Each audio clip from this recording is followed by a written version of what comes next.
Cuando el juego se vuelve una necesidad, deja de ser un juego. Entre todos, podemos prevenir la ludopatía. Pedí ayuda llamando al 0800-444-4000. Buenos Aires, provincia. Entre todos, podemos más. En Tigre nos hicimos cargo de la seguridad antes que nadie. Y hoy nos superamos una vez más. Alerta Tigre Global es un núcleo inteligente de acción operativa que agiliza la velocidad de respuesta y mejora el nivel de solución frente a cualquier emergencia. El futuro está en todos. Tigre, municipio. Buenas tardes, Jujuy. Buenas tardes, Argentina. Gracias. Gracias por estar acá. Y como decía la coneja, creyendo la importancia de decirnos la verdad. Sí, mi amor, yo también. Pero mirá que vino Julián hoy, portate bien, portate bien. Que después me tengo que dormir en el pasillo. Que podamos caminar tranquilos por las calles, que el Estado no nos abandone y que nadie se robe lo que es de todos. Eso es lo que queremos los argentinos. ¡Gracias! ¡Gracias! ¡Gracias! ¡Gracias! ¡Gracias! ¿Qué hubo detrás de esta campaña electoral? Lo que tengo en mis manos, en poco tiempo más se va a convertir en un problema para el gobierno. Un requerimiento fiscal. Un fiscal federal, uno de los fiscales de Comodoro Pi, ha pedido una investigación sobre algo que incomoda mucho al gobierno.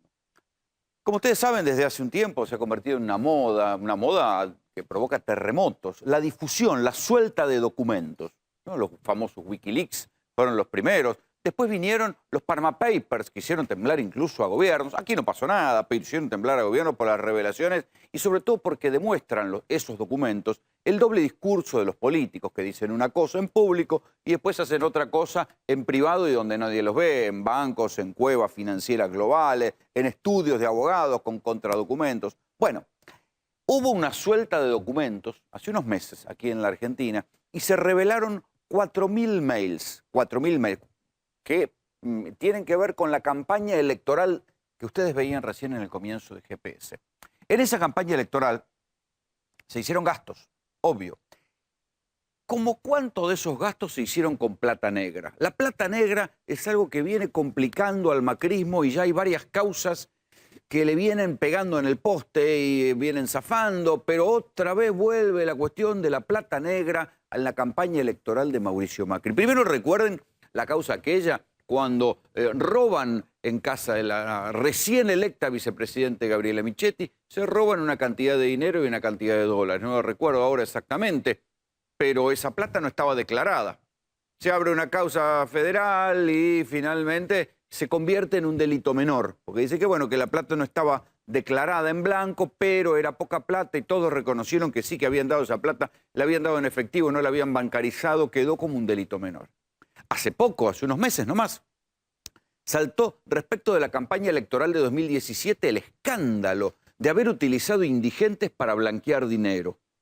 Sin embargo, otra vez en una de esas maniobras que hace el gobierno, que dice que la justicia es independiente, mandaron la causa a la provincia de Buenos Aires a un juez electoral totalmente dominado por el gobierno, para que la causa vaya a una vía muerta. ¿Ustedes recuerdan ese escándalo? La campaña de la provincia de Buenos Aires había una cantidad de aportantes, también en la de Capital, había una cantidad de aportantes que eran indigentes. Entonces decían, ¿cómo es esto? Los indigentes después empezaron a aparecer diciendo, no, yo no aporté nunca. Había plata negra que fue utilizada como que los indigentes decían que habían aportado, estaba blanqueada como aporte de campaña y podía ser gastada en los actos de campaña. De eso se trata, ¿sí? De disimular aportes que pueden ser de empresarios, pueden ser de truchos diversos, pueden ser de narcotraficantes, pueden ser de quien sea, convertirla en plata blanca. Lo que se conoce ahora a través de esto, que se está denominando en el mundo de la política los Peña Leaks, son 4.000 emails intercambiados por el equipo de Marcos Peña. Claro, Marcos Peña es ahora el jefe de gabinete, pero en su momento fue el jefe de campaña de Mauricio Macri en esa campaña electoral. ¿Qué es lo que demuestran estos 4.000 mails? Que hasta ahora eran solamente eso, una suelta de mails, como quien suelta los globos, no los globos amarillos, pero como quien suelta los globos y dice, bueno, acá está, estos son los mails. 4.000 mails no se pueden falsificar, nadie está en condiciones de falsificar 4.000 mails. Esto es lo primero que hay que tener en cuenta. Pero uno puede decir, bueno, ok, eran 4.000 mails y la justicia en la Argentina, por esos milagros, no le había dado bola, los había ignorado. Pues no, acá tengo el requerimiento fiscal, ¿sí? O sea, el pedido de investigación que hace el fiscal federal Ramiro González, ¿sí? Para que se investiguen justamente estos 4.000 mails que llegaron a manos del periodista Juan Amorín y que fueron divulgados en su momento. Ahora les voy a contar qué dicen los mails, porque los mails de lo que hablan es de algo muy escrito de manera muy elegante, ¿no? Así como muy pro todo. Dicen, bueno, ¿esto cómo se paga? ¿Se paga con factura o se paga cash? ¿Qué quiere decir cash? Negro. Y entonces empiezan a aparecer en los mails de los colaboradores de Marcos Peña, los tipos que tenían que ver con la organización de los actos, con el sonido, con el catering, con el alquiler de los lugares. Aquí tienen algunos de los mails que se conocieron. Hasta ahora todo esto era solamente una suelta de mails. Ahora bien, se los empieza a considerar, a partir de que la justicia federal, ahora en las vacaciones, en la feria, dice, bueno, que se investigue. Lo llaman a Juan Amorín, al periodista, y dice, ¿usted tiene estos mails? Sí, sí, aquí están.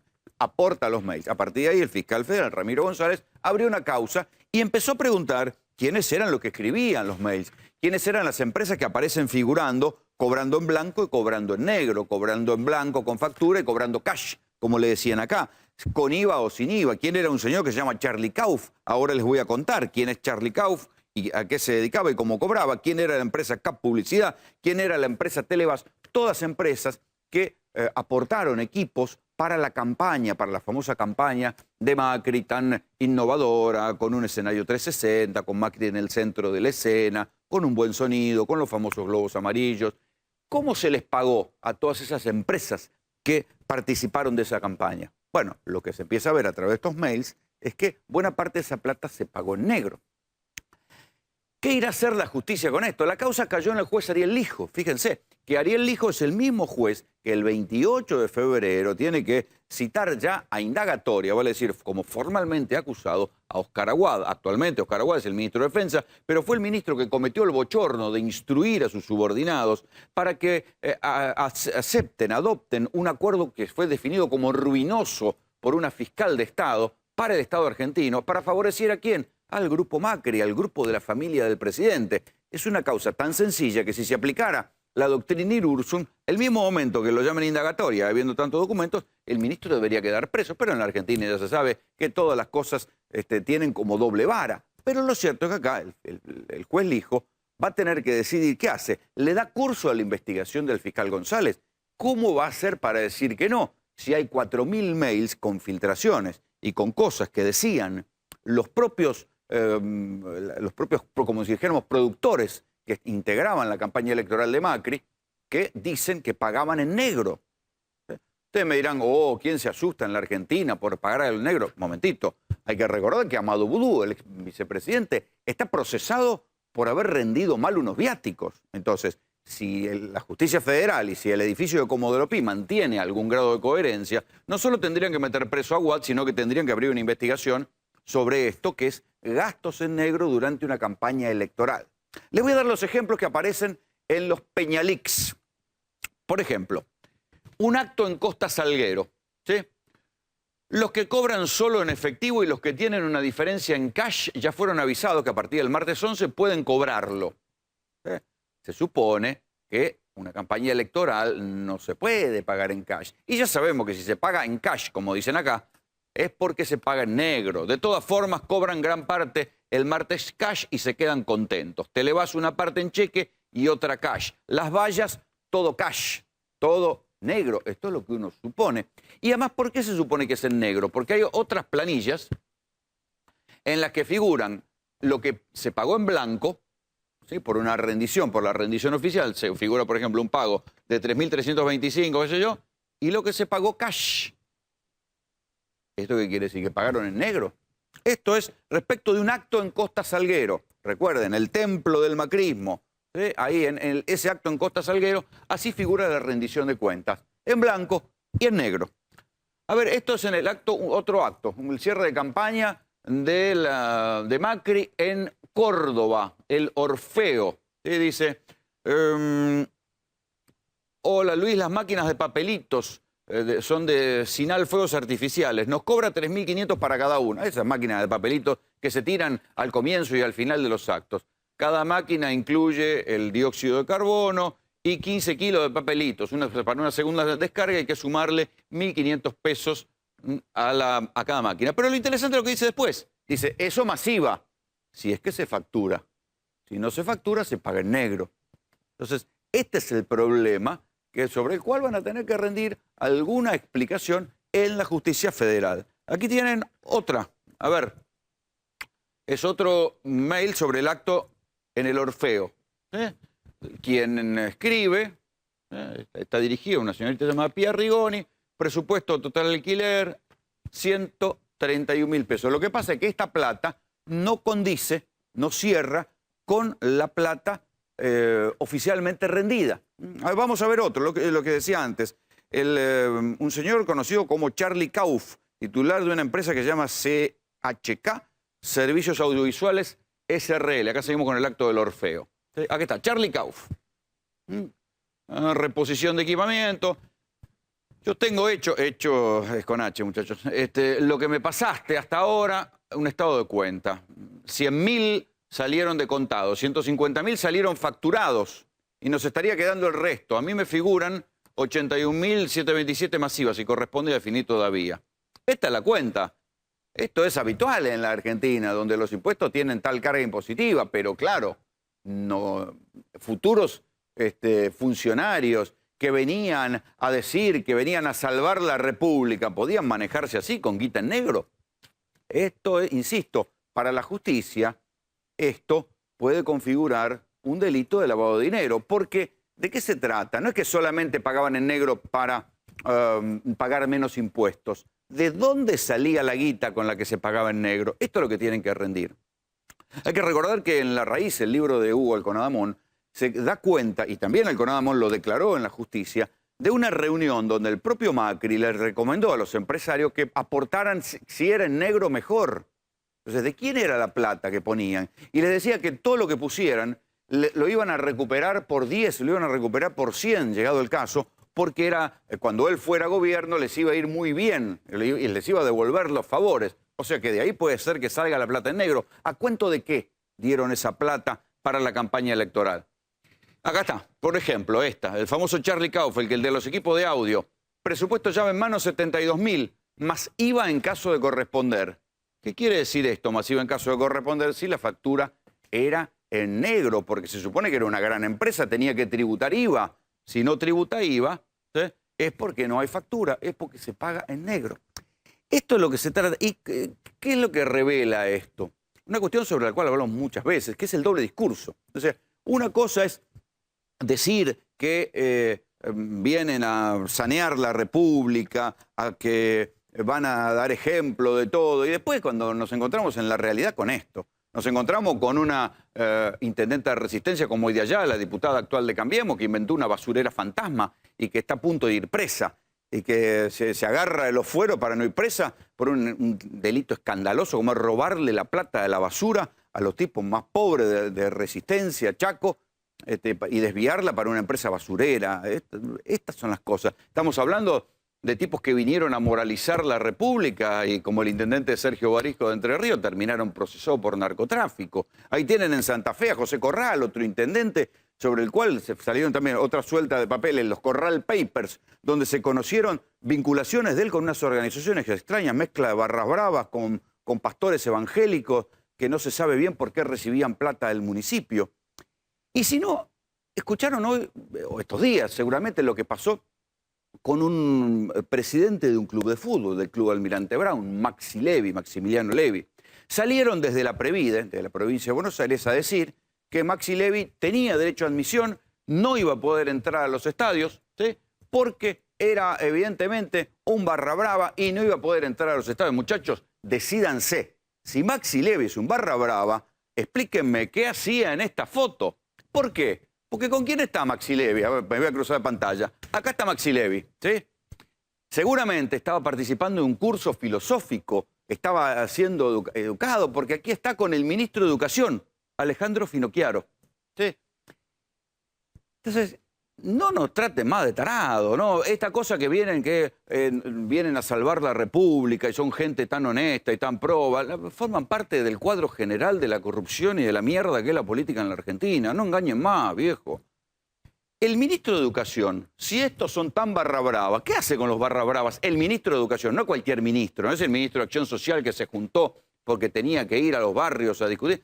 ¿Qué hace el ministro de Educación con barra brava? Si es un barra brava, porque a Maxi Levy dicen que es barra brava, los que dicen, es un organismo que maneja la propia provincia de Buenos Aires gobernada por Cambiemos. Esa es la Previ de Juan Manuel Lugones.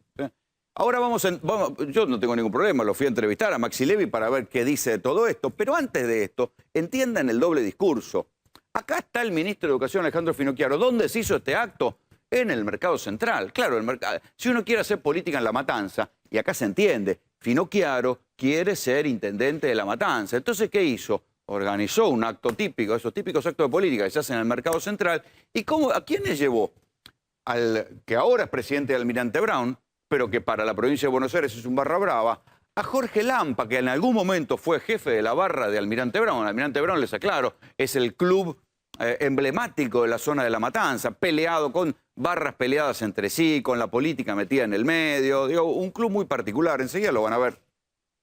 ¿Y estos dirigentes quiénes son? Por ejemplo, Hernán Berizo es diputado del PRO, diputado de la provincia de Buenos Aires. Manuel Vidal es otro funcionario del Ministerio de Educación, ¿sí? Es el vicejefe de Gabinete de Educación, ¿sí? Manuel Vidal. Y también Miguel Rancanelli es un dirigente del PRO de La Matanza. Entonces, decídanse, si Maxi Levy es un barra brava que no puede entrar a los estadios porque le aplicaron derecho de admisión, ¿qué hace el ministro de Educación con él? Resulta que es barra brava cuando a ellos le convienen, porque Lampa, que también tiene intereses en la hinchada del Club Almirante Brown, estaba enfrentado con Maxi Levy, entonces que se dividieron las fracciones del PRO y por eso lo denuncian a Levy, porque otra fracción del PRO quiere ir con la otra parte de la barra brava. Estas son las cosas que a uno lo indigna. Entonces, en este punto, ¿saben qué? Yo prefiero ir a hablar con el que acusan de barra brava a ver cómo fue la historia. Presidente de Almirante Brown, como ustedes bien... Ahí, a ver, ahora van a escuchar, a ver si las máquinas se dignan a encontrar la nota de Maxi Levy. ¿La tenemos? No, todavía no la tenemos. Pero bueno, aquí tienen la foto. Maximiliano Levy ganó entonces la elección del Club Almirante Brown. ¿Sí? ¿Cuál fue la reacción del gobierno? No, la reacción del gobierno de la provincia de Buenos Aires fue prohibirle el ingreso. Este es Juan Manuel Lugones, el hombre que hizo su trabajo. Dijo, no, Juan Manuel Lugones es un hombre, es el titular de la Previde, y es el que dijo que Maxi Levy tenía derecho de admisión. La verdad que los argumentos no son sólidos y cuando uno escarba un poquito lo que encuentra, no es que les interese particularmente que alguien que tenga antecedentes de haber estado en una barra brava o no sea presidente de un club. Lo que les importa más es la interna de Cambiemos. Ahora sí, vean la entrevista. El electo presidente de Almirante Brown es alguien que tiene antecedentes de ser por lo menos amigo de los barras de Boca y también de los barras de Almirante Brown. Así que vos sos el presidente barra. Me quedó para la historia eso. El único en la Argentina. Te tengo que aclarar, Rolando, que yo jamás fui barra. ¿Tuviste causas y detenciones por integrar la barra de Boca en incidentes? No. Jamás. El único problema que yo tuve judicial fue en el año 2013. Es un problema que tuvo un amigo mío, Maximiliano Mazzaro, que en su momento participaba. La muerte de la de barra. Ernesto Cirino. La muerte de Ernesto Cirino. Ernesto Cirino era un vecino de Diceo y lo matan en una discusión casi, digamos, menor por un problema. Ah, por el perro. ¿Te acordás? Sí, que el perro le había meado la vereda. Exacto. Viene, me cuenta lo que le pasa, yo le doy una mano. Esa mano era un encubrimiento y tuviste 8 meses preso. No, estuve 88 días preso. Por un delito que nadie va preso. Pero bueno. Encubrimiento. Sí, yo creo que no conoces a ninguno que haya encubrimiento preso. Pocos. Muy poquitos, pero bueno, no importa. Ponele que en su momento el doctor de campo, el mismo del caso de Nisman,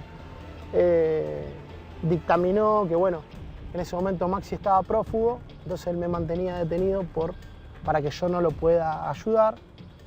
Yo acepté mi culpa, después salí sobreseído.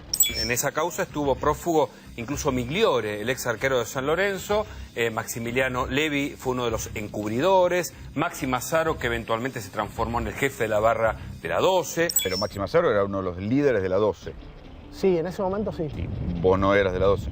No, yo era amigo, tengo una amistad con él desde los 10 años. Lo tenemos en noviembre del año pasado promoviendo incidentes en un partido. La otra cosa que dicen, y que es lo que está diciendo la previa también, es que vos eras de la barra de Almirante Brown, o sos de la barra de Almirante Brown, ahora sos presidente, y que además te tienen grabado en acto de hostigamiento a los referees. Agarrás cualquier partido de fútbol y grabás la tribuna, tenés que poner 5.000 derechos de admisión por partido. Si es por hostigamiento, no sé lo que Putear, que él está puteando al referee. Putear, bueno, sí. Tiene que, sí, quédate tranquilo que seguro que lo puteé, no tengas ninguna duda. Pero porque es el fútbol y porque somos así nosotros. O sea, no. Sería hipócrita decirte, no lo puteé al árbitro. Me entendieron mal los labios. Claro, nada. El doctor Lugones a veces tiene que entender que nosotros nos jugamos muchas cosas. Hay muchas presiones. Como también las tiene él, ¿eh? No tengo ninguna duda.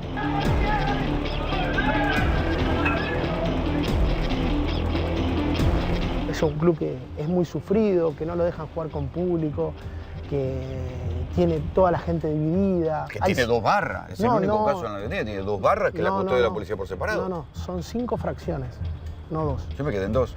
No, en 2 es en el año, hace 25 años. Y después pero se hubo siguió cantidad de muertes entre fracciones de la barra. Sí. ¿Y vos? Muertes, una.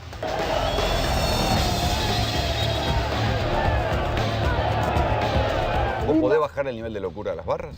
Estamos tratando de que hagan un pacto de no violencia, no de que se hagan amigos.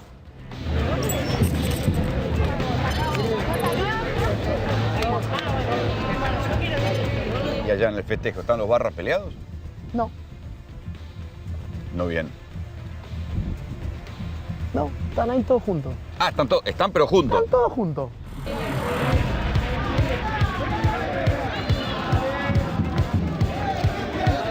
Capaz que el doctor Lugones, cuando me escuchó decir a mí que no tenía que intervenir la policía, es porque yo creo que hay cosas que la propia gente tiene que arreglar.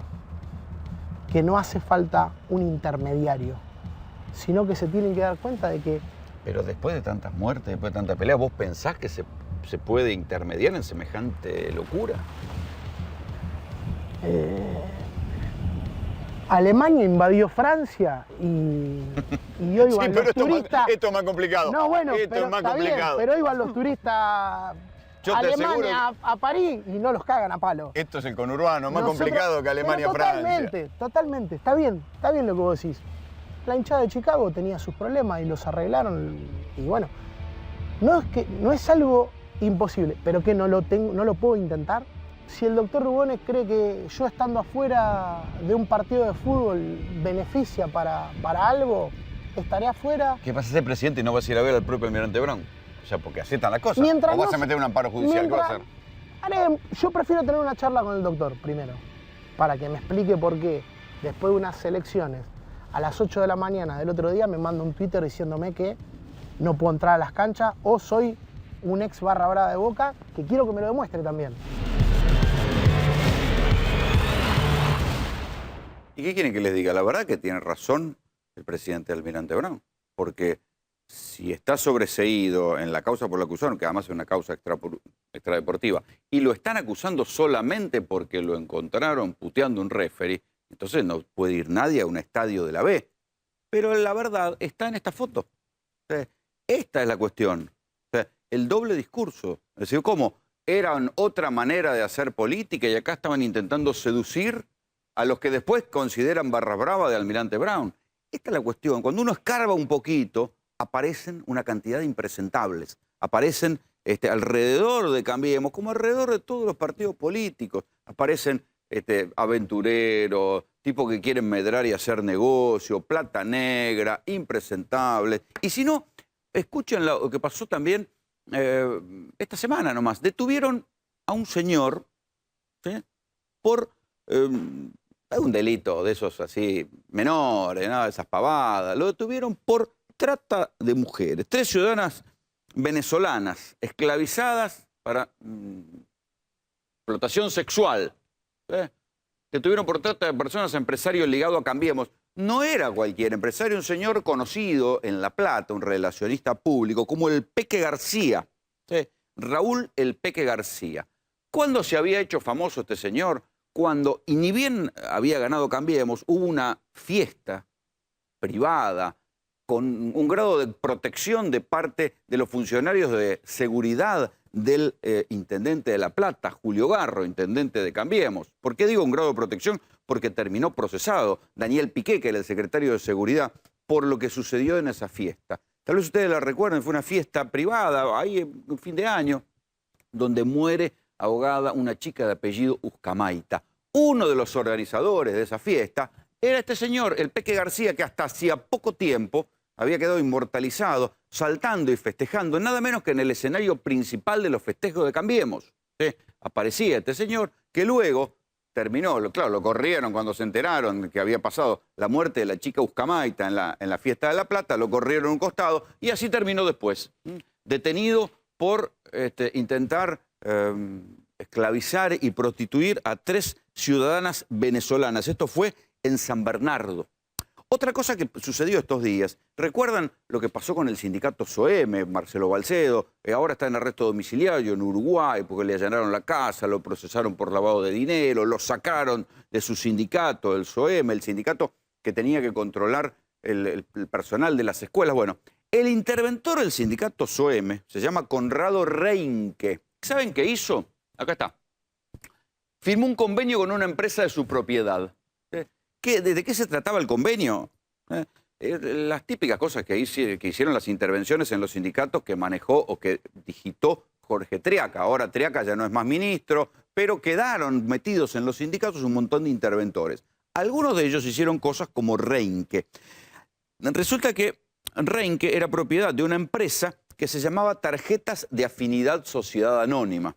Ni bien asumió él como interventor en el SOEM, ¿qué hizo? Ya no figuraba como dueño de la empresa, contrató a esa empresa, a Tarjeta de Afinidad Sociedad Anónima, para que hacer una tarjeta para los empleados del SOEM. O sea, el interventor contrató a la ex empresa, porque ya no figuraba más en los papeles, para hacer un negocio con el sindicato en el cual él estaba intervenido. Pero esta es la más divertida, la que van a ver ahora, tiene que ver con Flybondi. Ustedes saben que Flybondi es una aerolínea low cost acá en la Argentina. Y el gobierno está muy interesado en desbloquear el frente sindical de los trabajadores aeronáuticos. Entonces autorizó a que exista un sindicato que tiene para los pilotos de líneas low cost. O sea, como si no fueran suficientes los sindicatos que hay en los gremios aeronáuticos, autorizó un sindicato para empresas low cost. Flybondi tiene entre sus dueños a un señor que se llama Julian Cook, que fue uno de los dueños de la tristemente célebre Soderwinds. Ustedes recuerdan aquella empresa que termina disolviéndose luego que aparecen un par de valijas cargadas con cocaína en el aeropuerto de Baraja. Bueno, ese señor es uno de los accionistas de Flybondi.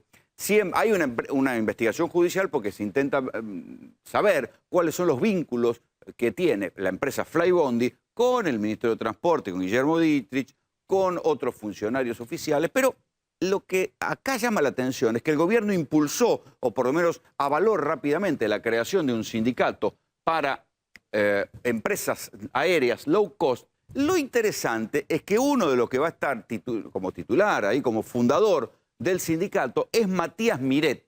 ¿Quién es Matías Miret? Un tipo que terminó, ustedes recuerdan el famoso vuelo de los hermanos Juliá, los que eran hijos de un brigadier y que aparecieron en Barcelona con una tonelada de cocaína en un avión. Bueno, Matías Miret era uno de los pilotos que viajó con una tonelada de cocaína a Madrid, terminó preso.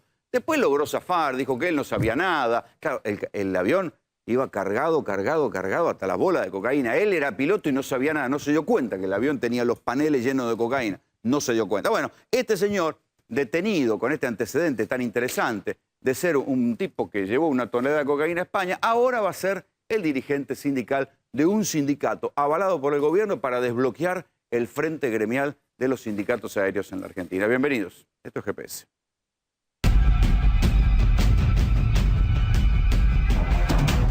A mí no me importa, para mí lo mataron y punto. Lo que digan los demás a mí no me importa. Por mí pueden hablar, no me importa. Yo sé que lo mataron. Ha fallecido, estamos investigando la causa de la muerte y en los próximos días sabremos después de la necropsia. En ese momento me dice, ¿tenés un arma? Y lamentablemente le dije que sí. Entrar de costadito, exacto. Poner la cámara dentro, exacto, sin correr el cuerpo. Ya lo hacemos, ¿eh? Yo primero pensé que era un chiste de madrugada. Digo, María Cecilia, ¿me estás tomando el pelo o me estás hablando en serio? No, doctora, le estoy diciendo la verdad. No sabemos, pero ¿quién está del otro lado? No sabemos, porque el juez no quiere entrar hasta que no llegue la fiscal. Obviamente he sido el primero en llegar. Sí. Mi función ahí es constatar y por sobre todas las cosas resguardar y aplicar los protocolos de conservación de la escena del crimen. Esa escena está demasiado pisoteada. No puedo hablar todavía si fue suicidio o no. Las pruebas están, pero me gustaría equivocarme, justamente por la institucionalidad del país. Nisman fue víctima de un homicidio sin lugar a dudas.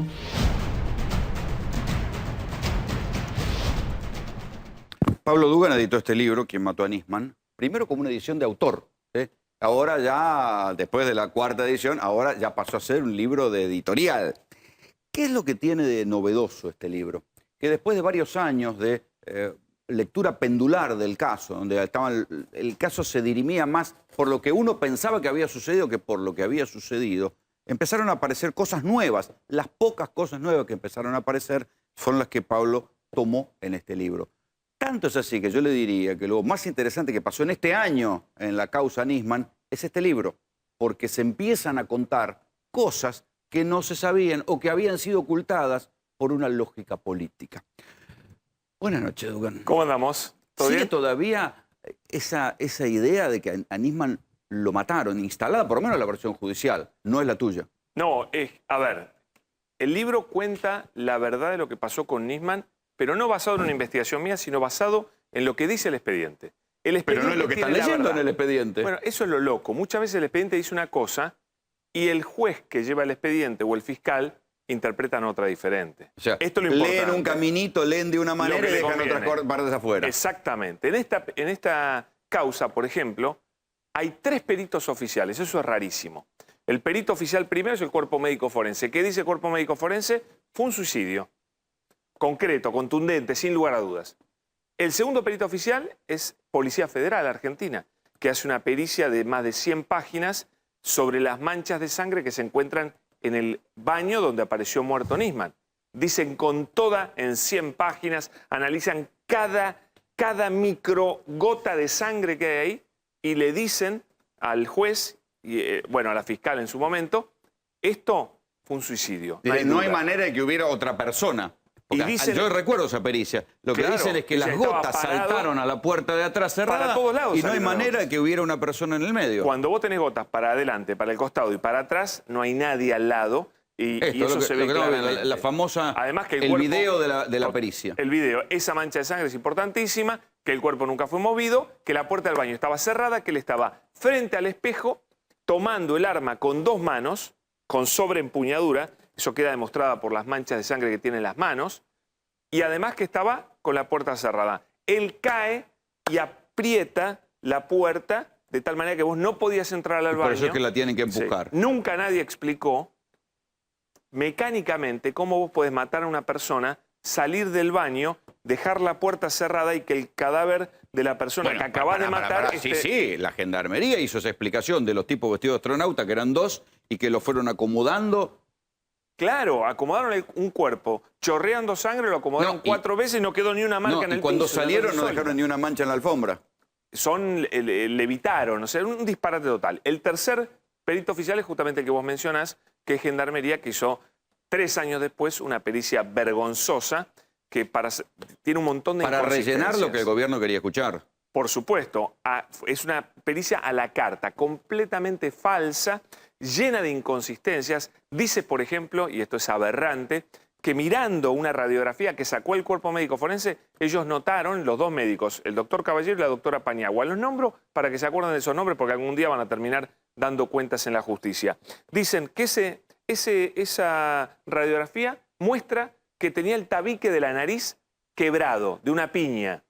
Bueno, esa misma radiografía... yo te confieso que me hizo dudar. Bueno, si hay dos peritos que dicen, tiene el tabique quebrado, es como estar embarazado. No puede estar medio quebrado ni medio embarazado. Aunque no lo creas, esos dos peritos no saben mirar una radiografía. ¿Pero no fueron a ver el cadáver? No, nunca. Nunca. Ellos hicieron una reautopsia. Dice, bueno, bueno, yo por te más cuento. que la calavera tiene que estar si tenía el tabique quebrado. Totalmente. Ellos no hicieron una reautopsia. Hicieron simplemente un análisis de lo que había hecho el cuerpo médico forense. ¿Y por qué no lo pidieron los fiscales? Porque no les da la nafta. Porque si se hacen eso, tienen que ir presos estos dos médicos. Tampoco lo pidió. Pero te cuento algo. Esa radiografía la sacan el cuerpo médico forense. 2 médicos que hacen 4.000 autopsias por año del cuerpo médico forense dijeron, no, no tenía ningún golpe el cuerpo de Nisman. Y después hubo una junta médica. Yo lo leí. Sí, que dice, no presenta... Ningún... Pero lo que dice Gendarmería es que tenía, que se ve en las fotos del cadáver, tenía la ojera de sangre. Sí, pero eso es irrelevante. Eso tiene que ver con el disparo. Pero te cuento algo. Todo lo que hizo la autopsia después fue revisado por 14 médicos forenses, incluidos Raffo y Ravioli, de la pericia del grupo de Arroyo Salgado, que tampoco vieron el tabique quebrado. Es decir, los mejores médicos forenses de la Argentina no vieron un tabique quebrado. Es decir, tienen que ir presos. Solo lo vio Gendarmería en la radiografía. Estos dos impresentables que no tienen ningún tipo de trayectoria en la medicina forense. Pero esto está considerado verdad, porque técnicamente pero yo te voy a contar algo para peor. la justicia hoy, ¿fue un crimen? Por Gendarmería. Te voy a contar algo peor. Yo pensaba que eran idiotas, que eran incapaces, que eran burros. La verdad es que no es así. No es cierto que sean tan malos peritos los de Gendarmería. ¿Y entonces? ¿Sabes cuál es la verdad? Me la contó una fuente que habló con un perito de Gendarmería. Ese perito de Gendarmería le contó y le dijo, no, claro. El problema es que a nosotros nos obligaron a hacer una pericia que diga que a Nisman lo mataron. ¿Y quién los obligó? Eso queda para que algún miembro de la justicia investigue por qué Gendarmería es capaz de presentar una pericia mentirosa. Y si te queda alguna duda, en el libro te cuento el artículo de Julio Blanque en Clarín, 6 meses antes de que se presente la denuncia de Gendarmería, que dice, lleva como título, la pericia de Gendarmería va a decir que a Nisman lo mataron. ¿Sabés qué había pasado en ese momento con la pericia de Gendarmería? No. No había empezado. Y ya no decía, había empezado. Bueno, y ya es una Julio primicia. Blanc tenía Eso el dato. es una primicia, macho. Esa es una un primicia. periodismo de anticipación. Lamentablemente está muerto Julio Blanc, me da mucha pena, pero él evidentemente tuvo una fuente muy importante del gobierno, creo que una ministro, que le dijo, le anticipó lo que Gendarmería iba a decir. Gendarmería estaba arrinconado en ese momento, caso Maldonado. La única persona que los bancaba era Patricia Bullrich, ¿no?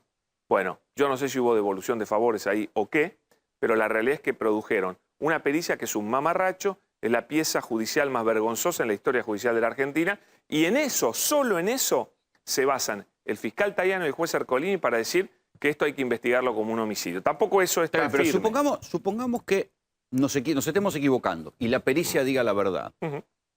¿Dónde aparecieron las pruebas para terminar de formar y cerrar ese relato? Nada, termina en eso, porque no es que aparecieron cosas. Pero además puedo decir, si eso es los verdad... mails, los WhatsApp, no definen nada. tampoco el asesinato. Fuera de eso, no hay una coma que diga que sea un indicio de una prueba del asesinato. Y además vos tenés que decir, bueno, pero entonces, ¿qué hacemos con el cuerpo médico forense?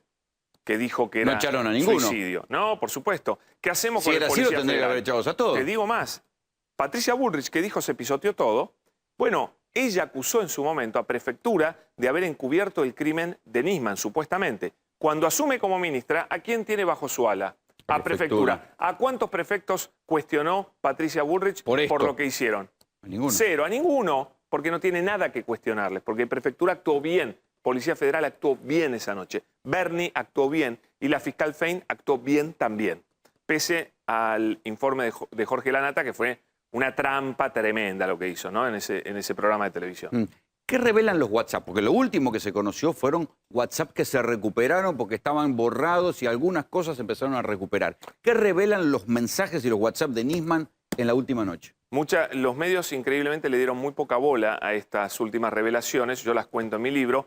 Recién esta semana el Diario de la Nación recoge un WhatsApp, para mí el más importante de todos, que yo cuento en el libro, que es cuando Arroyo Salgado el viernes a la noche se pelea duramente con Nisman, le sigue recriminando que le arruinó el viaje a la hija. El viernes a la noche. Viernes a la noche. Le sigue recriminando que le arruinó el viaje a la hija, que es verdad, le arruina el viaje a la hija, lo interrumpe, la deja sola en el Salón VIP de Madrid, bueno, todo lo que ya sabemos. Y entonces Nisman contesta con esta frase textual, escrita por él.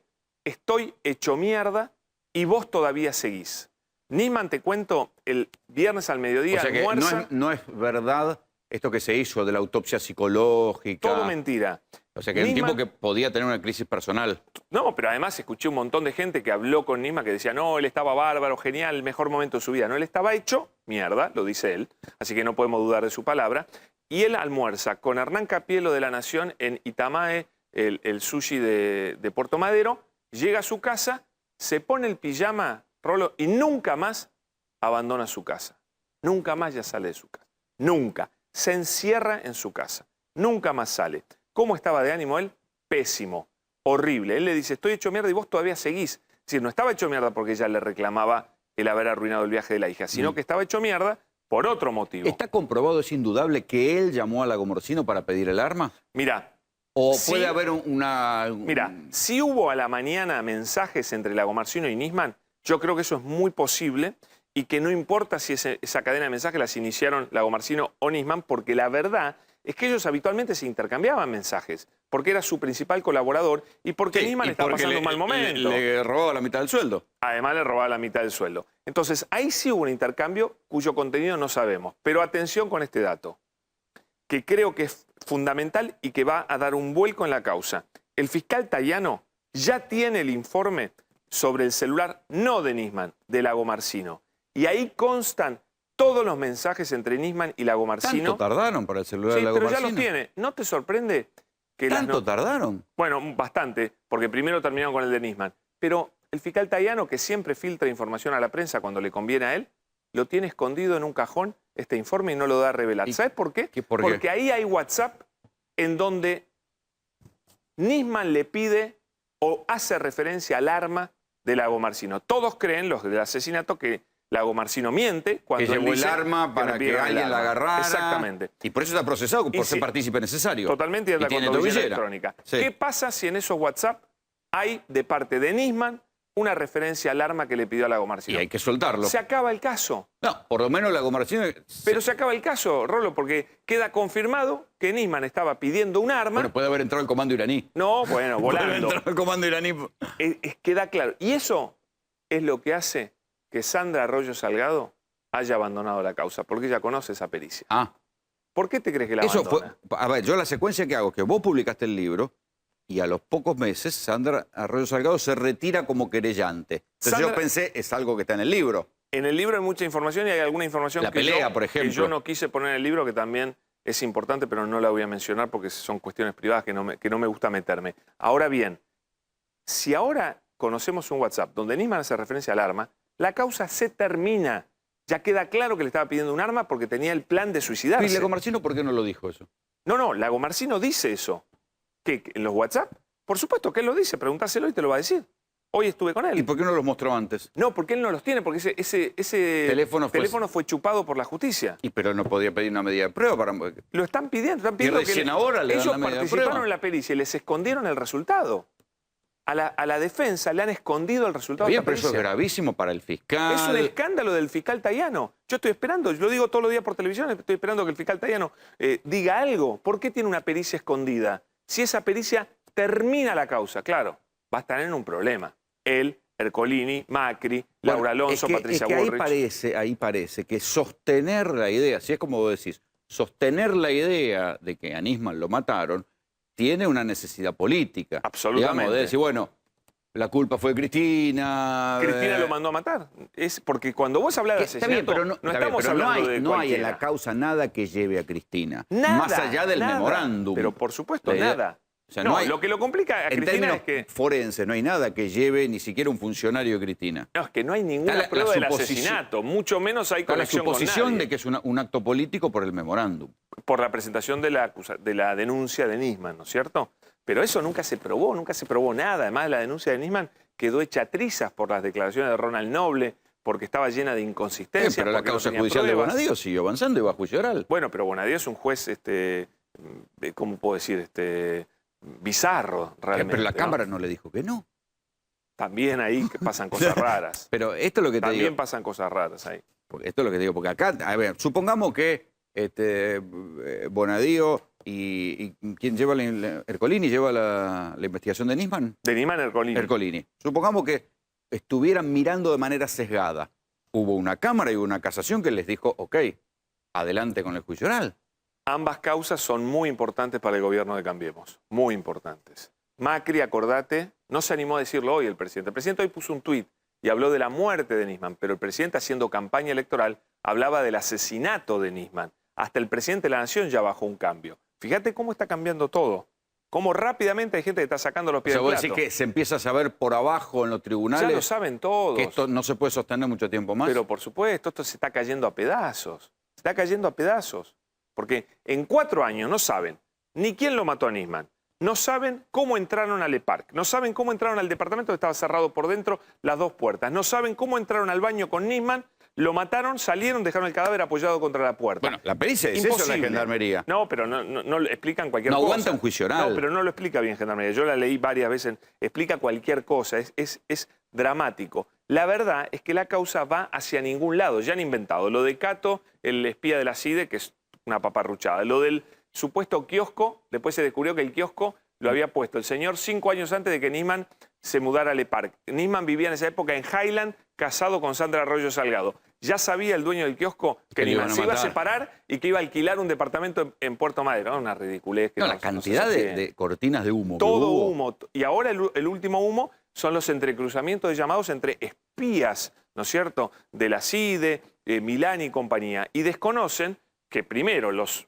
agentes de inteligencia hablan todo el día por teléfono, lo único que hacen es hablar por teléfono, que ese fin de semana estaba el Boca River y se iban a encontrar porque las dicen que hubo un hinchadas. tráfico inusual de llamadas. ¿Pero por qué? Porque estaba el problema de las barras bravas que estaban yendo por la Ruta 2 al partido de River en Mar del Plata, volviendo, mejor dicho. Se habían robado un misil, ¿te acordás? El robo del misil fue ese fin de semana que se descubre. Y encima había un tráfico inusual porque Nisman iba a estar en el Congreso al día siguiente Y y, había una supuestamente denuncia. había una denuncia y había temas de Y la inteligencia Nación había metidas. publicado que había un agente de la CIDE que era el enlace con los iraníes. Para ¿acordás? mí eso termina de derrumbar a Nisman.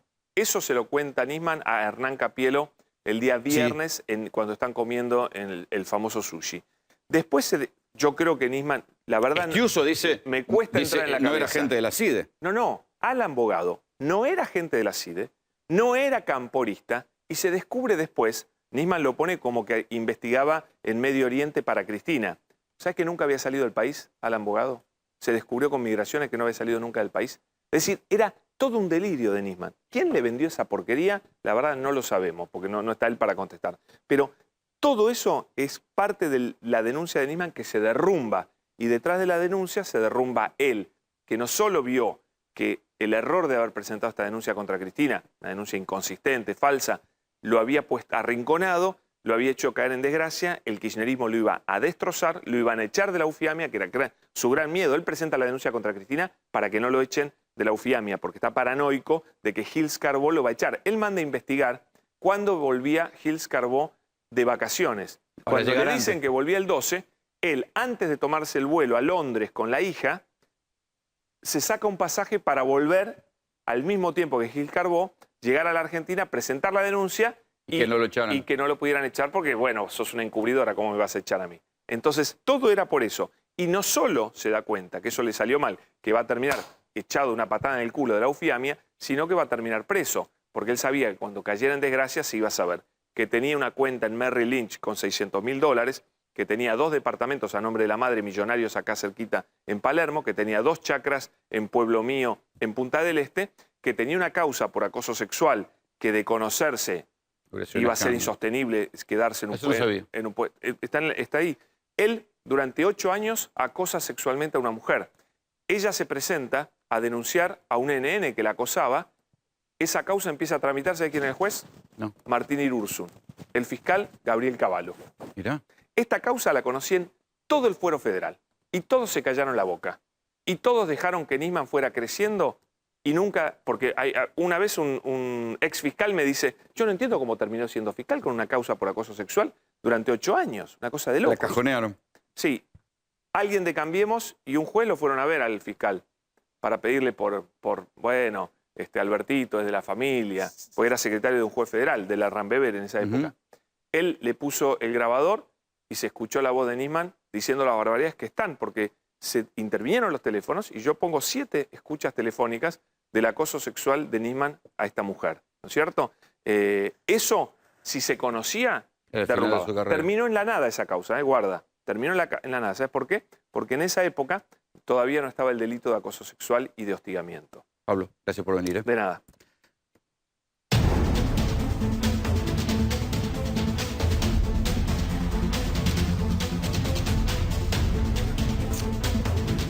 Informaciones de último momento y tiene que ver con esto que ustedes están viendo.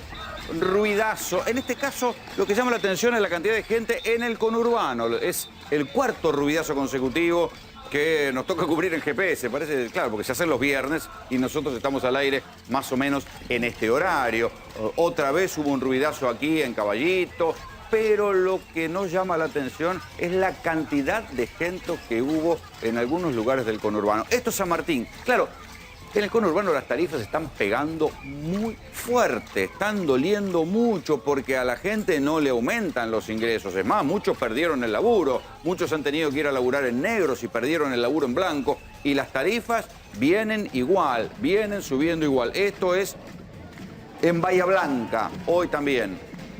¿Se acuerdan cuando se decía que la gente que vivía en Capital y en el Gran Buenos Aires eran unos privilegiados porque pagaban menos de electricidad? Bueno, en el interior las tarifas siguen provocando estragos. O sea, equipararon todo, ahora son todos, interior y Capital y Gran Buenos Aires, todos sufren las tarifas por igual durante estos 3 años de gobierno, tanto que han aumentado. Yo les contaba la semana pasada, ¿no? 1.300% aumentó la luz en Capital y Gran Buenos Aires. 583%, creo que era la cifra, es lo que aumentó la luz en el interior, o sea, donde ya era cara. O sea, se ha subido y todos pagan igualmente caro, pero se siente de diferente manera. Aquí, en la ciudad de Buenos Aires, afecta a la gente de clase media, sobre todo los jubilados que tienen virtualmente sus jubilaciones congeladas.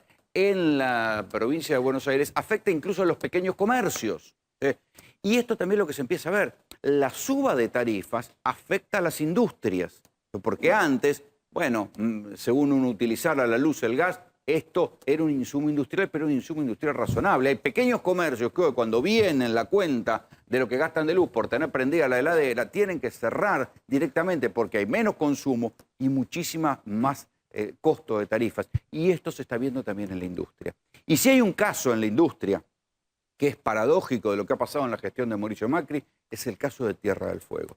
Tierra del Fuego era casi un paraíso industrial. Digo era hasta hace unos años. Está bien, yo he criticado muchas veces que las cosas que venían de Tierra del Fuego eran inusualmente caras respecto de otros y que había como un abuso porque no podían entrar los importados, pero lo que sucedió después fue peor. No es que se abarataron los electrodomésticos porque vinieron los importados, desmantelaron cantidad de fábricas en Tierra del Fuego y el costo a la gente de lo que viene importado es igual de caro. Entonces, todo lo que podía ser una solución se termina convirtiendo en un problema. Y en Tierra del Fuego, por cierto, hay mucho menos laburo.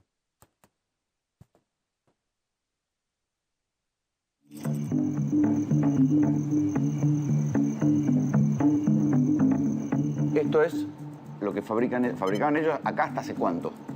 Hasta aproximadamente fines de febrero se fabricaron algunos equipos de celulares y los aire acondicionado. ¿Se vendían? ¿Eran buenos? ¿Salían al mercado? Sí, sí, los comercializaban directamente a través de las cadenas de comercios que hay que se dedican a la distribución de productos electrónicos.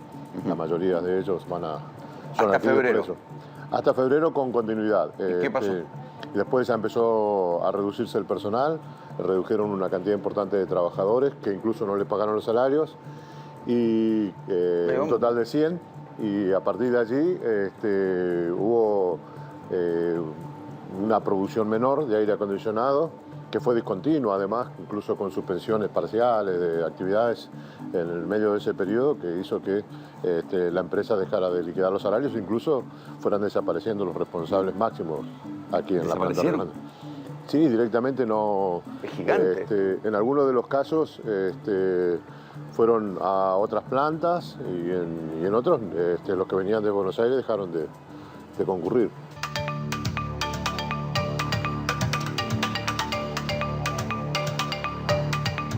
Ellos están laburando sin dueño. Están laburando sin dueño, sí. Ya lo han hecho en otras oportunidades, siendo una cooperativa de trabajo, y en esta oportunidad lo están haciendo a partir de la cesión de los insumos en una audiencia que se llevó a cabo la semana pasada en Buenos Aires, justamente como resultado del reclamo que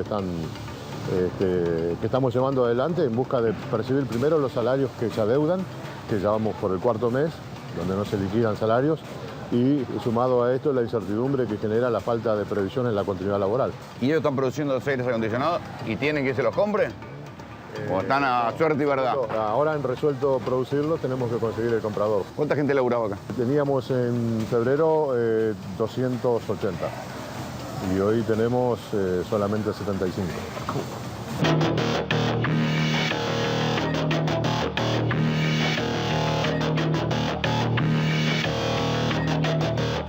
¿Cómo hicieron estos meses sin laburo? Y nosotros estamos viviendo el día a día. Pero se te cortó el sueldo. ¿Cómo hiciste en el día a día? ¿Con ahorro? ¿Qué hiciste? ¿De qué viviste? No, nosotros realmente estamos con la colaboración de otros compañeros de trabajo, de la comunidad de Río Grande. ¿Pero la vida es cara acá? La vida es cara, sí. Es cara. Y la vamos sobrellevando. Hay muchos compañeros que son sostén de familia, hay otros que tienen esposos, esposas que trabajan y con eso se han podido salir adelante, pero no es lo que uno realmente estaba acostumbrado. ¿Pensaron en volverse, en irse? ¿Qué estaban pensando? No. ¿O qué están pensando ahora? En irnos no. Pensamos en recuperar el puesto de trabajo. Queremos recuperar el puesto de trabajo.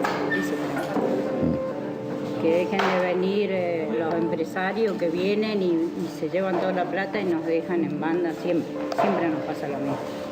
¿Siempre le pasó? ¿Ya te pasó? Ya nos pasó hace 10 años que venimos. Tuvimos empresa, un empresario nos jodió, después nos hizo lo mismo, hicimos cooperativa, otra vez empresa, otra vez cooperativa, y así estamos. Esta es la peor, me parece ya. ¿Ustedes hace mucho tiempo que están acá? Nosotros hace 10 años. Pero hay compañeros que están desde el comienzo de la fábrica. Compañeros que tienen 34 años, 28 años. Este tiene pinta de jefe. Claro. Yo lo calé de entrada que tiene pinta de jefe. Che, y vivir acá es jodido, ¿no? Sin guita, sin buen sueldo, no tenés para tirar mucho, ¿no? Porque la vida es cara, hace el frío. El alquiler, claro. Acá hay muchos compañeros que alquilamos. Hay otros que no tienen la ayuda, digamos, de su compañero de vida o de vida. Hay sostén de familia, hay mamás chicas solas con sus hijos, maridos solos. En realidad nos estamos endeudando cada vez más. ¿Se está endeudando? Sí. Hace todos 4 meses que tenemos no problemas de endeudamiento. Pero ¿y hoy por qué están laburando? Porque el gremio consiguió un convenio, digamos, donde se firmó, donde nosotros elaboramos esos equipos para poder venderlos y percibir algo de nuestro sueldo. O sea, con los que están haciendo hoy se van a cobrar.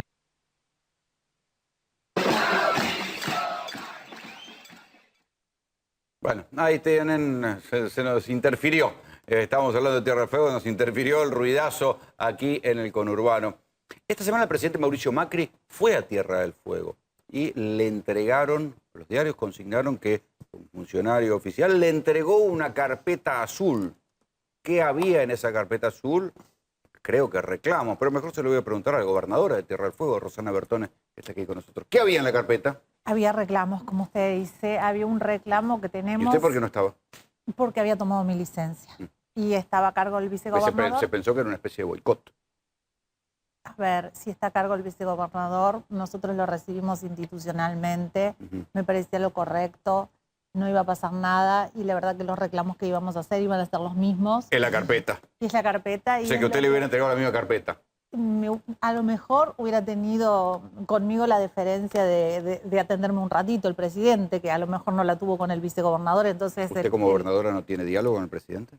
Y nosotros comenzamos una relación, los gobernadores, donde se dijo que va a haber mucho federalismo en la Argentina y terminamos, creo que, con muy poco federalismo.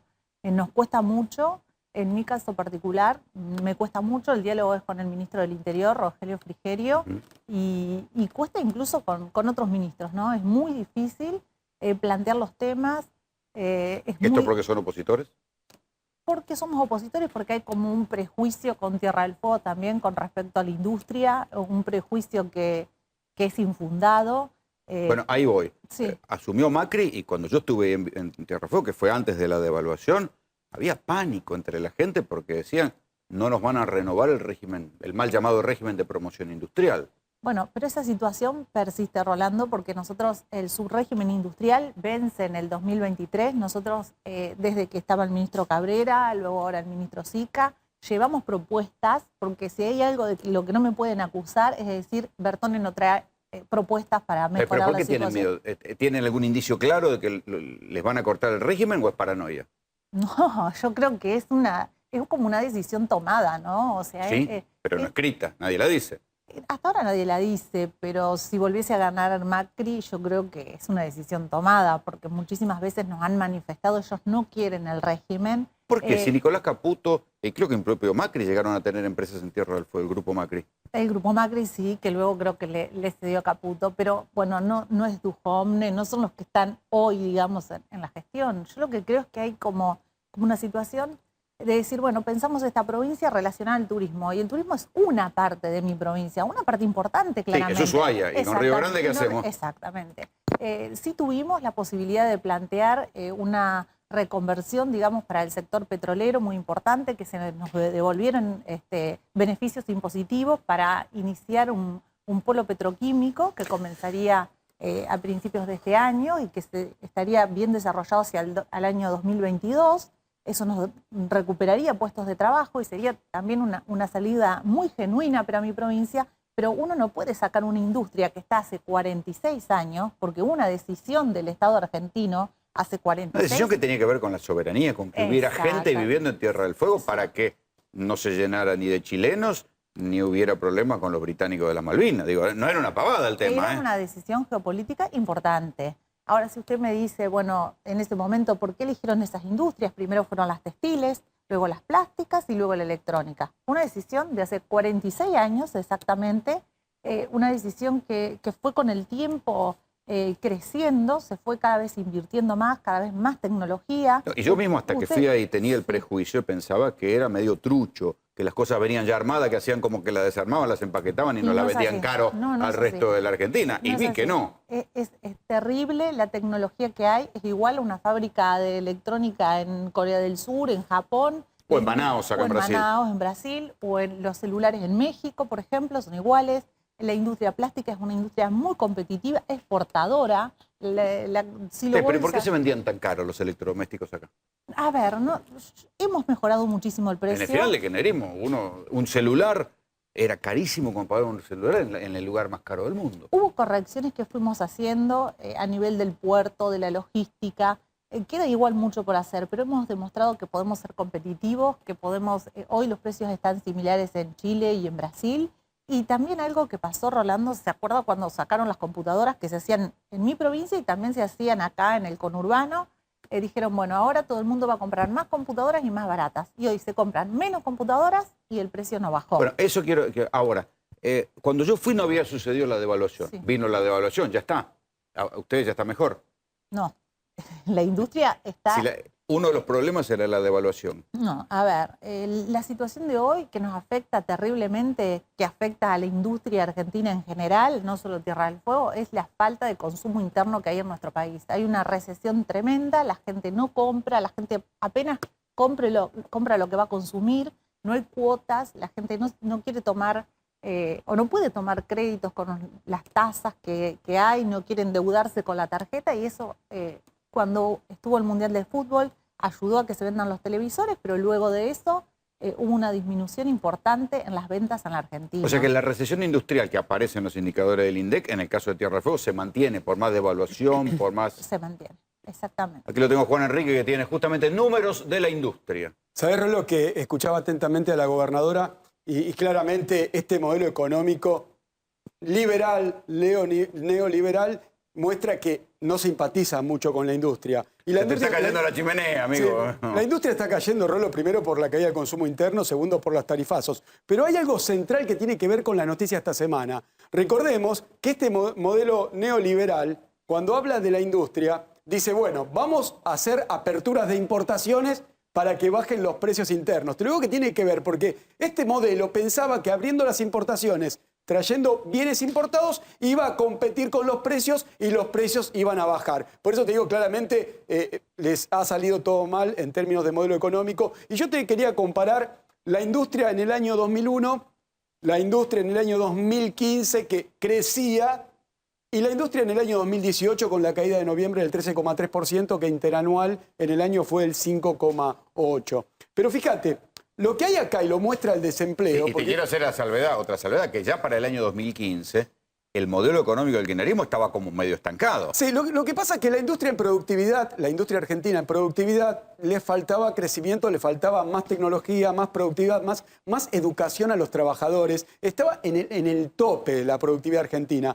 Ahora, claramente, Rolo, se nota que la industria está cayendo en el año 2018, pero vos cuando lo comparás con el año 2001, esta es una comparación, datos oficiales del INDEC. La comparación te muestra claro, es el volumen. Que tiene mucho por caer la industria, y eso se ve también en el nivel de empleo. El desempleo hoy estamos en 10 o 11 puntos, pero fíjate que en el año 2001 teníamos un 22% de desempleo. O sea, claramente el piso todavía no lo encontramos. Y eso tiene que ver con el modelo económico. No sé si ponerme contento, te digo. Y yo no me pongo contento. Esto va para estar un poquito peor, ¿eh? ¿Cómo lo ven ustedes? Y yo pasé la crisis del 2001 también, era diputada nacional, acompañaba a los industriales. Fue terrible, cerró todo. Algunos solo quedaba la seguridad. Y en esta instancia, si nosotros hemos podido, o creo que podríamos superar esta situación que plantea su colaborador, o el economista, o Juan Enrique, es porque hemos, creo que yo lo denomino modelo fueguino. Los trabajadores, los industriales y el gobierno de la provincia nos unimos y decimos, bueno, ¿qué aporta cada uno? Y fue dificilísimo. Porque bueno, bajaron los salarios, congelaron los salarios de los metalúrgicos. Congelaron los salarios, que era una decisión impensada. Los combativos metalúrgicos tuvieron que congelar los salarios para conservar la fuente de trabajo. Exactamente, prefirieron eso. Y fue una decisión difícil para ellos y lo hicieron. Y nosotros aportamos 800 millones de pesos que sacamos una tasa que se cobraba antes para que no tributen, y los industriales se comprometían a no despedir. Y ahora estamos tratando de trabajar nuevamente un acuerdo similar donde, bueno, sostengan, nosotros pasamos acá, como dicen, en el 2015 teníamos 13.000 puestos de trabajo, hoy tenemos 10.659 empleos directos. Lo que pasa es que con esta inestabilidad, ¿quién va a ir a invertir? Porque poner una fábrica en Tierra del Fuego, hay que enterrar plata ahí, ¿eh? Una cosa es la inestabilidad actual y otra la inseguridad jurídica que se nos da de la finalización del subrégimen industrial en el 2023. Son dos cuestiones que uno dice, por ejemplo, nosotros llevamos muchas propuestas para producir otras cuestiones que no se produzcan en el continente, en el resto de la Argentina, y que podríamos hacer en Tierra del Fuego con esta misma capacidad instalada que tenemos. Bueno, 70, 80 productos que podríamos, desde autopartes a otro tipo de tecnología para la industria de generación de energía eólica, energías alternativas, que se podrían hacer en Tierra del Fuego. Pero ¿quién quiere ir si tiene inestabilidad jurídica y hay un modelo económico que no es industrialista en Argentina? Es doble el problema. Exactamente. Es por Tierra del Fuego, por el régimen y por la economía argentina. Exactamente. No hay un modelo industrial en este momento. Una cosa que me llamó la atención, y seguramente Inti también va a querer hablar de esto, cuando fui a Tierra del Fuego, es que hay claro, si no te morí de frío, hay un mayor grado de construcción de viviendas que en otras provincias. de vivienda alentada por el Estado de alguna manera. ¿Tienen un régimen diferente a otras provincias? No, yo desde que asumí, trabajé en el Instituto Provincial de la Vivienda como abogada, o sea que eso me hizo conocer que la obra pública y la vivienda no solo te resuelve un tema, sino que es un gran generador de puestos de trabajo. Y desde ahí auspicié mucho y auspicio ahora. En su momento gestioné todos los terrenos para los edificios que menos mal se continuaron del Procrear. Una obra muy grande. ¿Son accesibles a la gente? Sí, son accesibles. Y nosotros con lo que no entra en el sorteo, porque a veces no consiguen, nosotros los compramos con el Banco de la Provincia. Tener un banco público a mí también me ha dado, bueno, una buena ¿No lo estabilidad. privatizaron? No, ni lo pensamos privatizar, ni podemos privatizarlo, gracias a Dios. Está en la Constitución bien claro, ningún gobernador podría hacer eso. Y compramos, le compramos a Procrear los departamentos que ellos nos venden con el Banco de la Provincia y los vendemos nosotros con tasa subsidiada.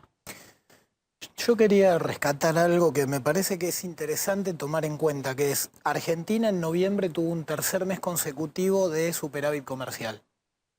¿Está bien? O sea, este palazo que nos estamos morfando todos los argentinos... Se cayeron las importaciones. Claro, este palazo que nos estamos morfando todos los argentinos y que es un dolor especialmente para los sectores que están cercanos a la exclusión, digamos, los que están en el borde se cayeron claramente.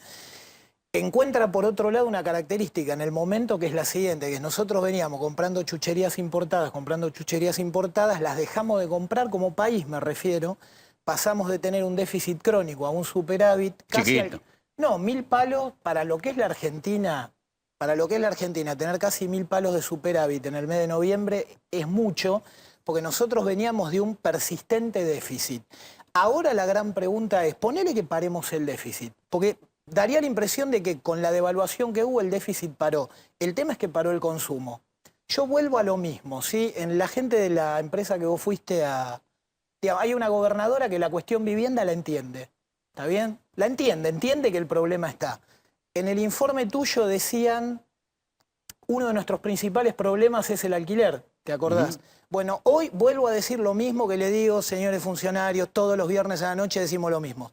Hoy se van a dormir a la noche en las bóvedas del Banco Central 20.000 millones de dólares en pesos guardados en LELIX, 500.000 créditos de 40.000 dólares, ¿sí? Y si se los dieran, por ejemplo, a los trabajadores formales que están en Tierra del Fuego, a través de cualquiera de los 48 mecanismos existentes, 5.000 créditos, en 6 meses construyeron, no sé, 5.000 créditos, 5.000 viviendas.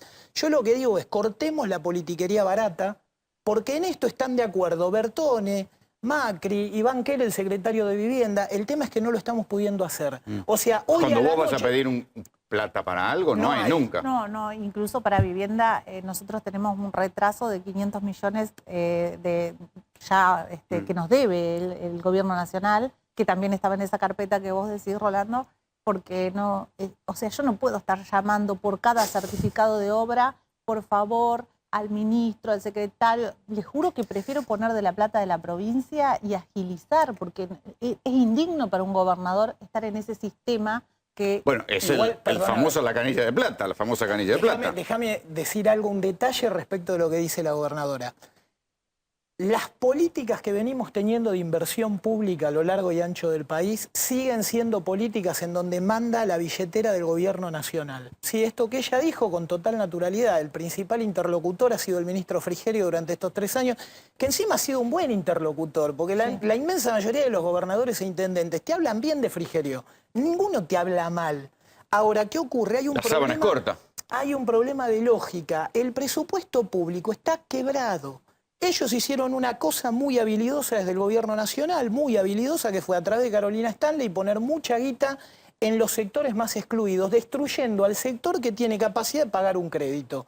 Hoy el parteaguas es, cada semana, ¿sí? La cuenta del LELIX son miles de millones de pesos que pagamos en interés. Quiere decir, hay miles de... Una vivienda vale un palo, ponele que en Ushuaia valga más, qué sé yo, pero vale un palo peso.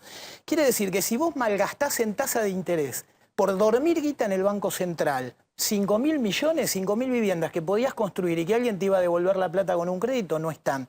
Yo creo que el desafío es, repito, viene un año electoral, en donde hay que hacer un pacto y hay que hacer un paraguas sobre determinados temas, vivienda, infraestructura básica es uno, en donde lo que le tienen que decir al Estado no es, perdón por mi opinión, es opinión, ¿no?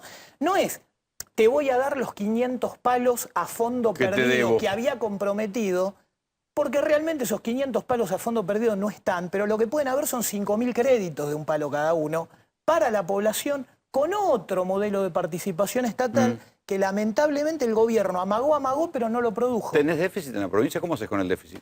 A ver, nosotros... ¿De dónde sacan plata? No, y de las regalías petroleras, de la recaudación propia.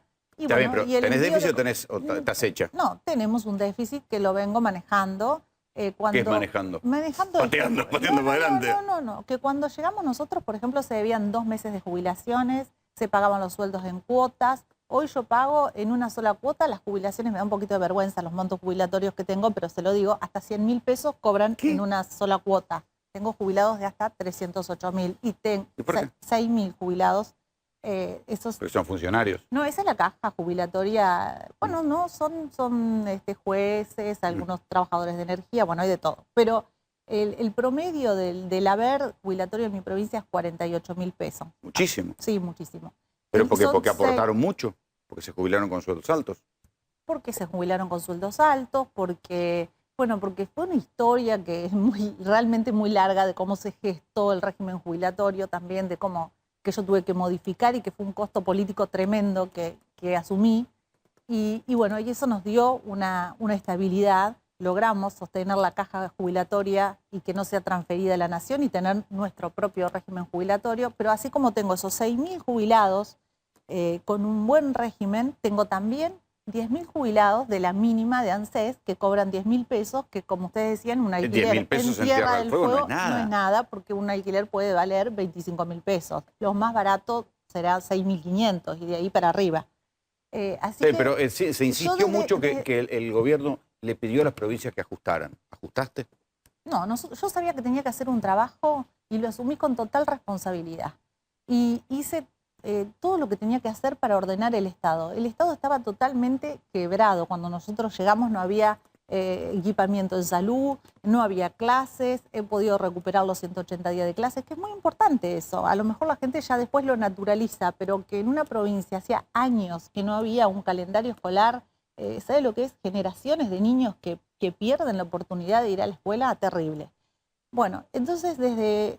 al principio nosotros pedíamos asistencia al gobierno nacional para pagar los sueldos. Y esa asistencia, ese adelanto de coparticipación, no era como en la gestión anterior, sino que decían, bueno, te cobro un interés por darte de tu propia plata. Entonces yo me junto con todos mis ministros en noviembre del 2017 y les digo, miren, así no podemos seguir. No podemos esto que dice, si esa plata la podemos hacer, esos intereses, podemos hacer viviendas, no podemos vivir de esta manera. Vamos a tomar una decisión y nos la bancamos entre todos. Vivimos con lo nuestro. No pedimos más adelanto, no pedimos más ATN, no pedimos más ayuda de nada.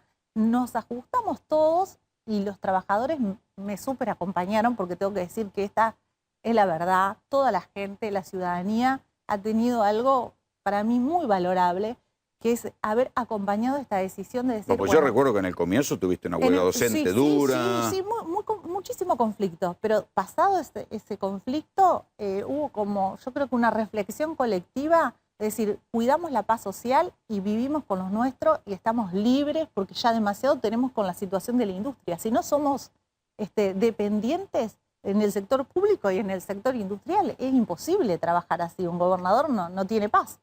Y además porque una provincia cuando entra en déficit, ya hemos visto cantidad de casos donde termina el gobernador saltando por los aires porque es una seguidilla, se paraliza el Estado y tenés que renunciar. Que no me es nada fácil en el sentido, pagamos a los proveedores en tiempo y forma, a las escuelas privadas lo que tenemos que pagar.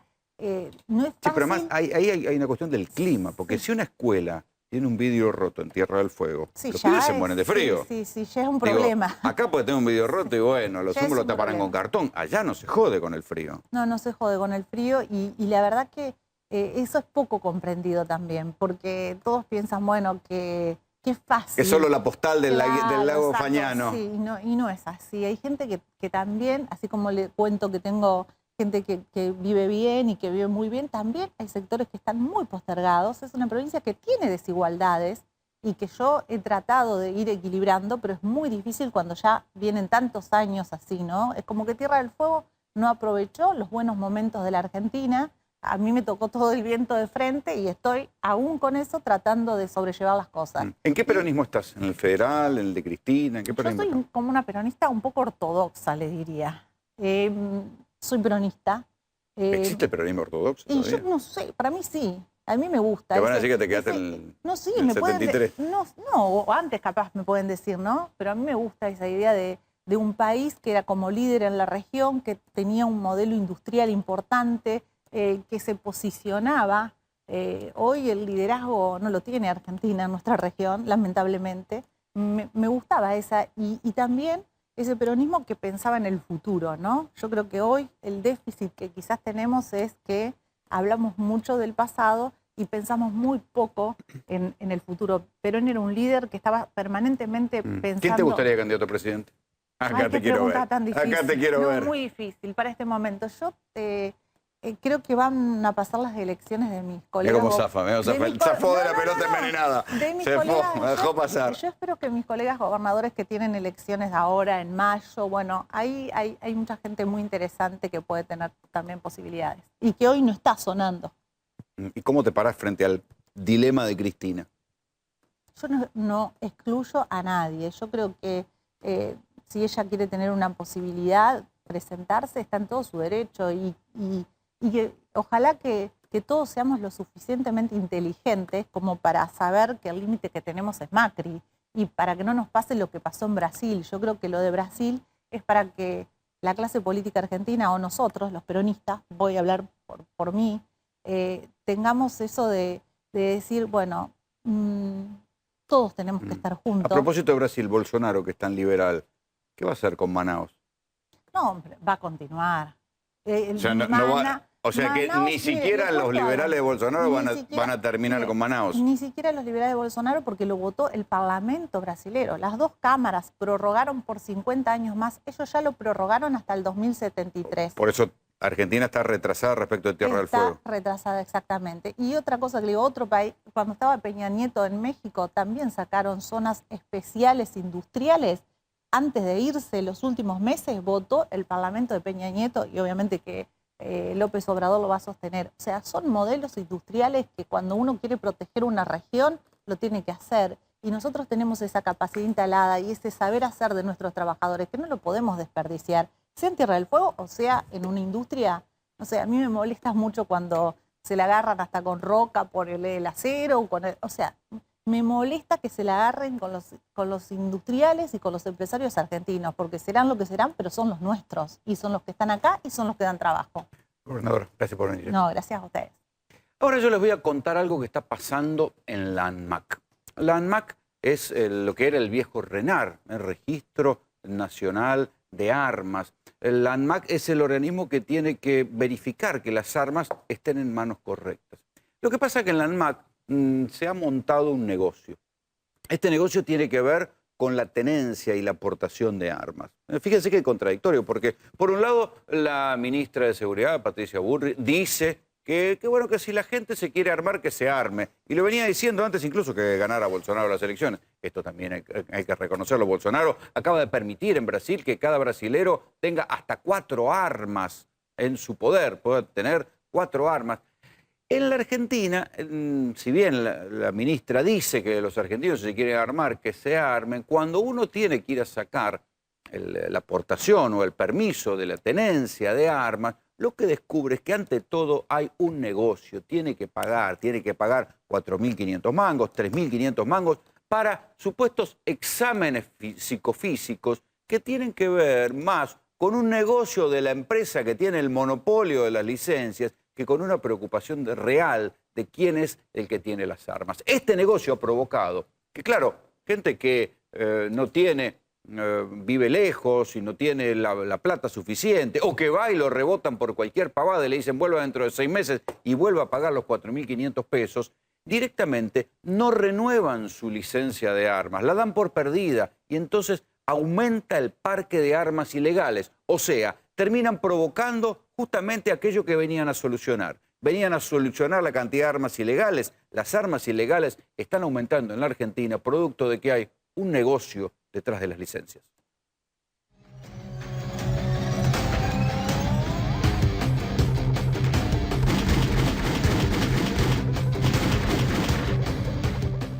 En la Argentina hay más de 1 millón de usuarios de armas de fuego. Se estima que la mitad tienen la licencia vencida. O sea, la mitad de los que tienen armas están cometiendo un delito. ¿Por qué tantos? Porque desde que asumió Mauricio Macri para sacar la aportación de armas, hay que pagar 4.500 pesos a una empresa privada que hace el examen médico. ¿Qué tal? ¿Cómo va? ¿Un papelito? Todo en orden, todo en orden.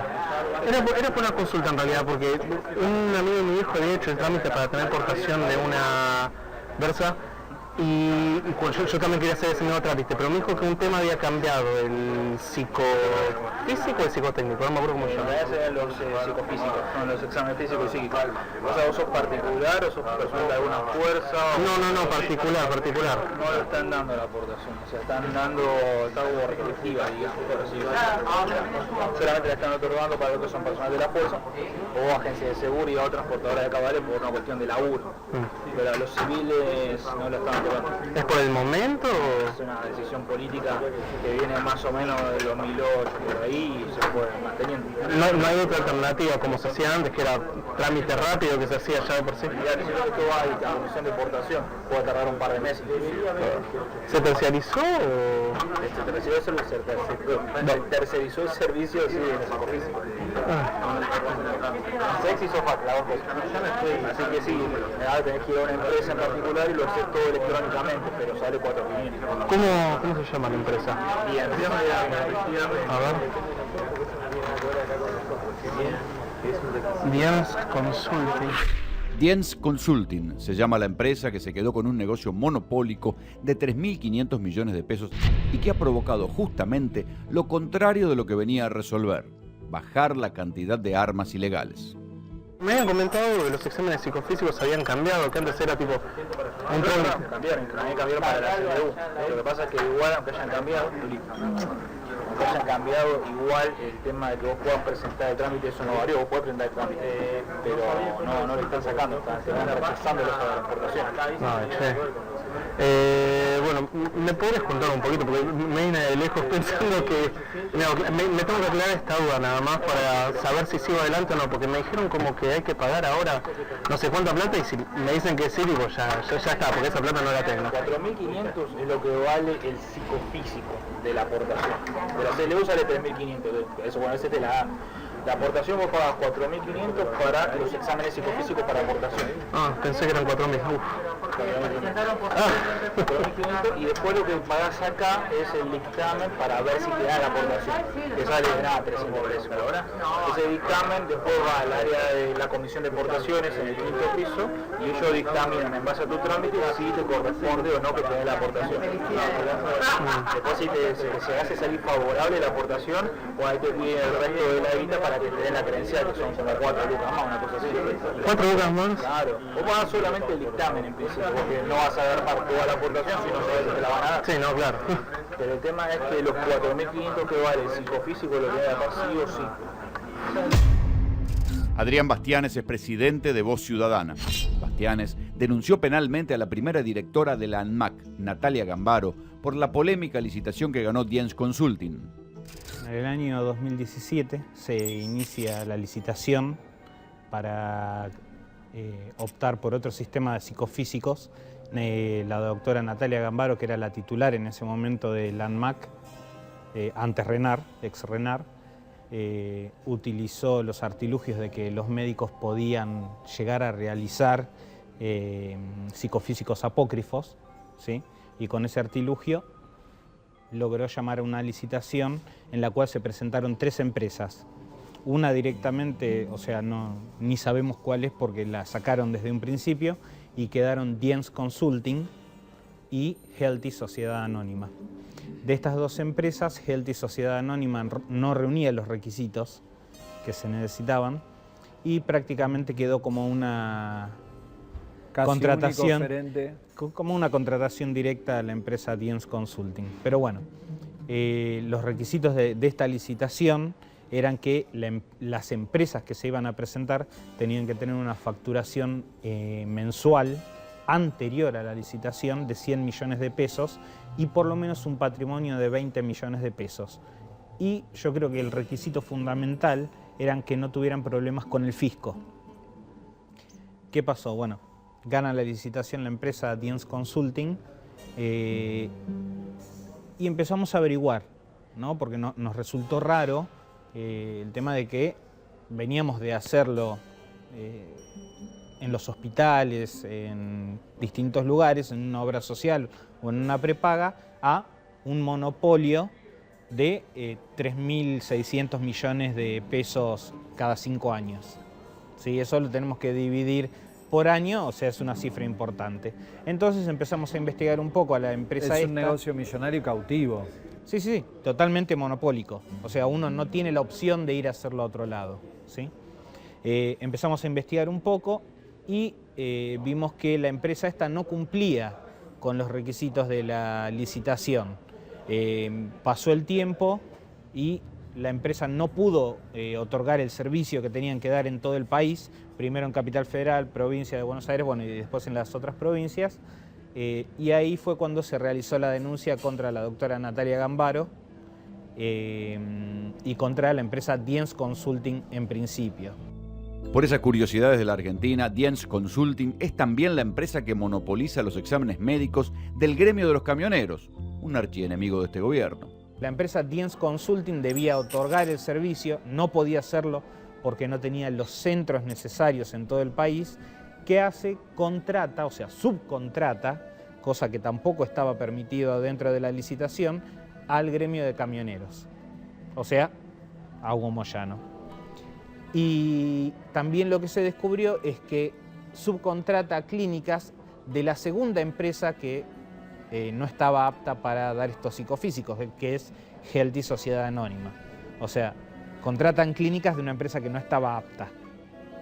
O sea, es todo un entramado, ¿sí?, de corrupción que queda ahí. ¿Y Diens Consulting qué otro tipo de actividad realizaba antes de que otorgue estas licencias médicas para portar armas? Casualmente Diens Consulting también en la provincia de Buenos Aires hacía los aptos para los maestros, ¿sí?, para los docentes, y toda la parte, bueno, de cuando un docente falta, bueno, toda esa parte.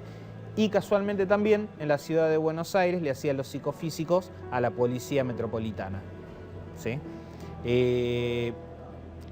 El presidente de Diens Consulting tiene otros negocios con Hugo Moyano, ¿sí? O sea, hay una relación muy estrecha entre ellos dos. El que quiere estar armado, que anda armado, el que no quiere estar armado, que no anda armado. La Argentina es un país libre. En plan Bolsonaro, la ministra de Seguridad, Patricia Bullrich, no desaconseja que los ciudadanos tengan armas. Eso sí, como siempre, hay que pagar. Tenés que ir a una empresa en particular y lo haces todo electrónicamente, pero sale 4.000. ¿Cómo se llama la empresa? Diens Consulting.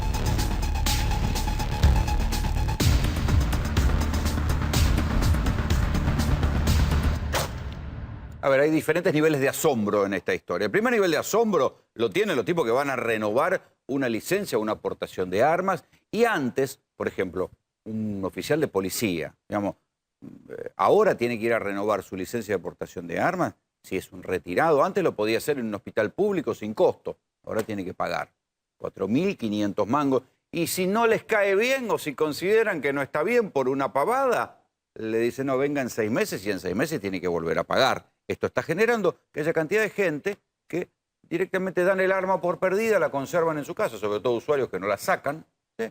La tienen en su casa, la dan por perdida, y si en algún momento aparece, dicen, la encontré. ¿Sí? Y después irán a ver un día cuando dan el examen psicofísico, o sea que está aumentando el parque de armas ilegales. Y tener un arma ilegal, por más que haya sido legal, si uno conserva un arma ilegal porque ya no pudo renovar la aportación, es un delito. Este es el primer detalle, el primer nivel del asombro. El segundo nivel del asombro tiene que ver con lo judicial. La fiscal federal Paloma Ochoa imputó a la funcionaria que firmó esta licitación, Natalia Gambaro, quien sospechosamente, una vez que la sacaron de la ANMAC, ¿dónde recaló protegida? En el Ministerio de Justicia. En el Ministerio de Justicia, que recaló la funcionaria Natalia Gambaro, donde está el ministro Germán Garabano, que le dio un cobijo y la convirtió en asesora. Del mismo modo que a la cuestionada procuradora de la provincia de Buenos Aires, María del Carmen Falvo, que también la terminó cobijando y dándole ahí un refugio como asesora, también terminó como asesora Natalia Gambaro, que fue la que firmó este millonario contrato que está cuestionado en la justicia y que la hizo salir del puesto, pero el contrato no se dio de baja. Y después está el tercer nivel de asombro, porque esto sí que es raro, porque sabemos que por un lado el gobierno está enfrentadísimo con Moyano y la causa en provincia de Buenos Aires, quieren meter preso a Pablo Moyano por lo que pasa en Independiente y el gobierno le ha abierto cantidad de causas a Hugo Moyano, por lavado de dinero en la justicia federal. Sin embargo, la empresa Diens Consulting, cuando uno analiza un poco los papeles, figura como uno de sus accionistas Guillermo Martín. Pero Guillermo Martín es socio de Gustavo Elías. Gustavo Elías es un hombre, yo no quiero decir testaferro de los Moyanos, porque la palabra testaferro de los Moyanos se aplica a cualquiera y se aplica en casos que la verdad que no tienen nada que ver. Pero sí es más o menos histórico que en varios lugares por donde anduvieron los Moyanos, por ejemplo, en el ferrocarril Belgrano Cargas, ¿sí? Recuerden que los Moyanos no se entiende cómo, durante el kirchnerismo el gremio de camioneros terminó teniendo un lugar en el Belgrano Cargas. Esto era porque no querían que se desarrollaran demasiado los trenes para que los camioneros no perdieran su laburo, en fin, uno de esos delirios cósmicos que tiene la Argentina. Ahí estaba justamente en el directorio del Belgrano Cargas, estaba Gustavo Elías, que a su vez tiene cantidad de negocios vinculados al mundo de los camioneros, ¿sí? Pero también quiero preguntarle a Juan Pablo Godoy Vélez, que es abogado, ¿cómo es posible que en un lugar, que es el Estado, algo que depende del Ministerio de Justicia, terminen haciendo una licitación amañada? Una licitación que termina en este disparate. Bueno, a ver, echa la ley, echa la trampa, ¿no? Si lo decís vos, estamos jodidos.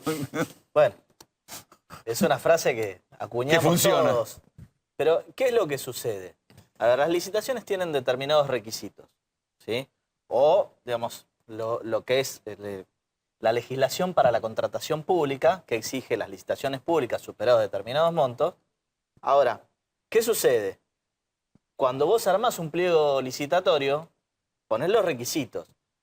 La teoría dice que vos tenés que poner requisitos que sean acorde a la licitación que, digamos, la contratación y la magnitud de la contratación. ¿Qué es lo que sucede muchas veces? Bueno, se ponen requisitos demasiado exigentes para que solo determinadas empresas califiquen y muchas veces lo que sucede es que hay justamente un grupo de empresas que de alguna manera acuerdan entre ellos cuál ganás vos, cuál gano yo, ¿sí? Bueno, así fue la obra pública y de los cuadernos, lo que se está analizando. Y lo mismo sucede en este caso, porque en definitiva la que se supone que no califica a su vez termina siendo subcontratada por la que ganó. Esto es lo que decían. Y sí, claro, bueno, es que O sea que es un acuerdo de la mesa chica de la licitación. Pero eso es algo que lamentablemente sucede bastante en la práctica de las licitaciones Pero con ese criterio públicas. puede ganar una empresa fantasma y la empresa real después es subcontratada. Bueno, es que muchas veces las empresas que ganan, lo mismo que sucedía cuando contabas lo de PIMP. La basurera de Aida Ayala, la empresa basurera fantasma de Aida Ayala en el Chaco, muchas veces se crearon 5 minutos antes de que, digamos, la licitación se publique. Son los milagros de la Argentina. Y sí. Sí. No, hay un término que se escucha a veces que es, che, necesito que me ayuden a armar un pliego de una licitación a medida. Se llama licitación a medida. O sea, hay gente experta en redactar pliegos de licitaciones a medida. Ahora, si esa habilidad la utilizaran para hacer algo creativo para el país y no para robar la teta del Estado, estaría bueno, ¿no? Hacemos 1 millón de casas en 2 años, te lo juro. Mientras Inti insiste en hacer 1 millón de casas en 2 años, yo les propongo que vean, ahora que se fueron todos, vean eso que está ahí en el wall. ¿Sí? Yo te criticaba las importaciones, ¿no? Pero hay que ver lo que exportamos. Vean. Esto es actividad cultural, muchachos. Esto es actividad cultural. Esperen que voy a traer una carta, porque a esto que ustedes están viendo, y léanlo tranquilo, yo les voy a contraponer una carta que escribió justamente al cónsul argentino en Nueva York, un investigador del CONICET. Ludovica Esquirru, como ustedes saben, desde hace años escribe libros sobre el horóscopo chino. La verdad es que yo no tengo nada contra el horóscopo chino. No, nunca entendí, ni siquiera sé si soy rata o no soy rata. Pero parece que este año es el año del chancho de tierra.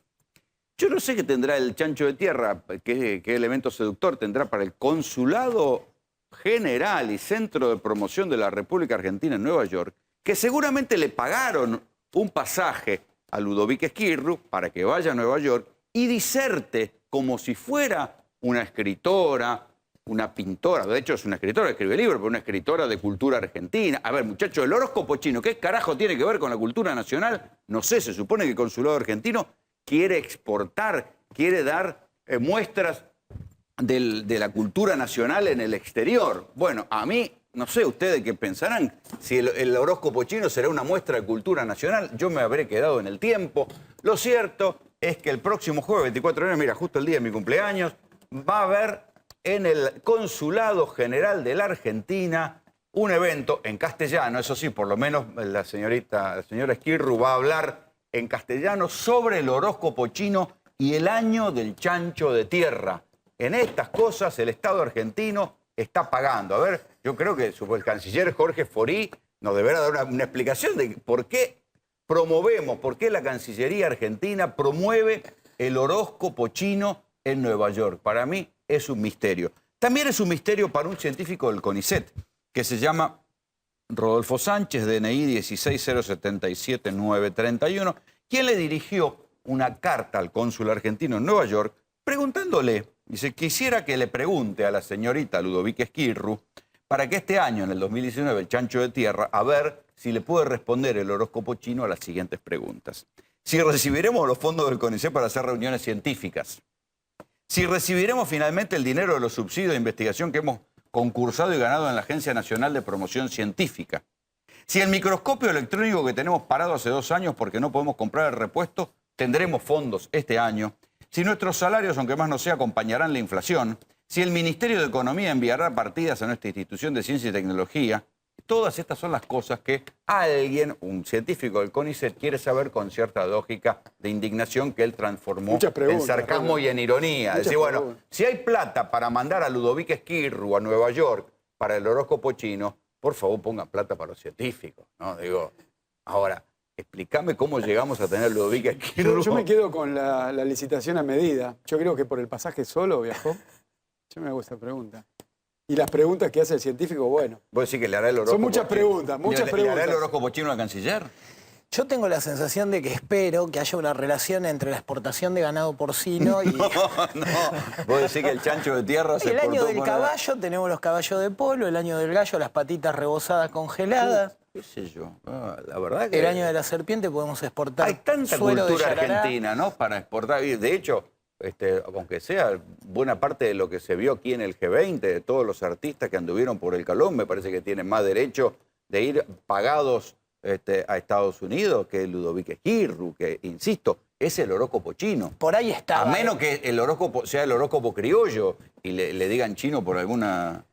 Esperemos que sea una mala información y que Ludovica No, está en la página oficial del consulado. Bueno, pero por ahí ella viajó por medios propios y solamente yo creo que tiene que ver también con el enfrentamiento comercial entre Estados Unidos y China. Yo creo que ir a hablar, yo creo que tiene mucho que ver. Que están la lectura nuestra es errónea. Están cerrando la brecha. No, Argentina es prenda de unidad. Para mí no la contrató la embajada argentina, para mí la contrató la embajada americana por el enfrentamiento que tiene comercial con China. Están buscando cerrar. Yo no lo había pensado, no lo había pensado. Yo creo. Señores, nosotros nos vamos. Muchas gracias por haber venido. Le agradecemos también a la gente de los panqueques de Hernán, que nos manda comida para que podamos aguantar hasta esta hora. Chao.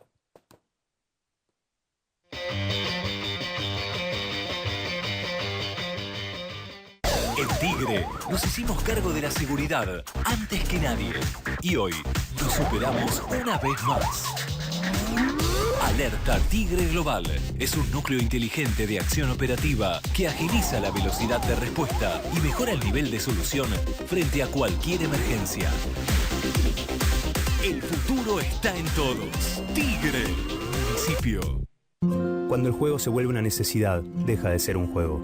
Entre todos, podemos prevenir la ludopatía. Pedí ayuda llamando al 0800-444-4000. Buenos Aires, provincia. Entre todos, podemos más. Directo a escenarios inolvidables. Tenés preparado el mejor momento. Venite a San Juan. Catedral. Fácil de usar, confiable y con un diseño centrado en el usuario. Catedral Software. Soluciones integrales para empresas y estudios contables.